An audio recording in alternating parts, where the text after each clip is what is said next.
Pengelolaan sampah menjadi barang siap pakai merupakan solusi dari banyaknya limbah sampah saat ini. Total produksi sampah di Kota Palembang dalam sehari dapat mencapai 1.200 ton. Banyaknya sampah mendorong lembaga masyarakat melakukan inovasi dengan mengubah sampah menjadi barang siap pakai, seperti kompos dan barang kerajinan lainnya. Hal semacam ini dilakukan untuk mengurangi jumlah sampah, terutama sampah rumah tangga.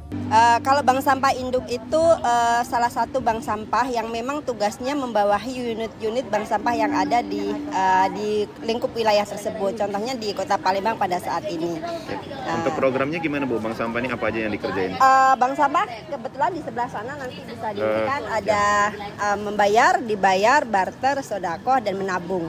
Jadi dari program itu tergantung masyarakat ingin memilih yang mana. Misalkan dari sampah-sampah mereka yang bisa didaur ulang, itu bisa mereka pergunakan untuk disodakohkan. Misalkan sodakoh ke yayasan tertentu gitu bisa. Atau jika mereka ingin menabung bisa juga dikonversikan dalam bentuk tabungan. Pemanfaatan sampah semacam ini merupakan hal yang perlu dilakukan oleh masyarakat, sehingga jumlah sampah di Sumatera Selatan dapat berkurang.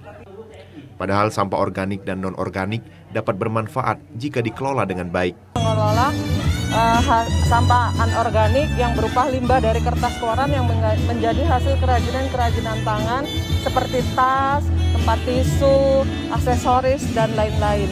Kegiatan kami sama seperti Bank Sampah Induk, jadi nasabah itu datang ke tempat kami menabung, sistemnya menabung.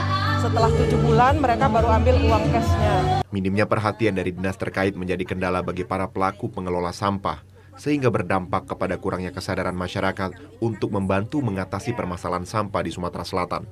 Dika Saputra, TVRI Sumatera Selatan melaporkan.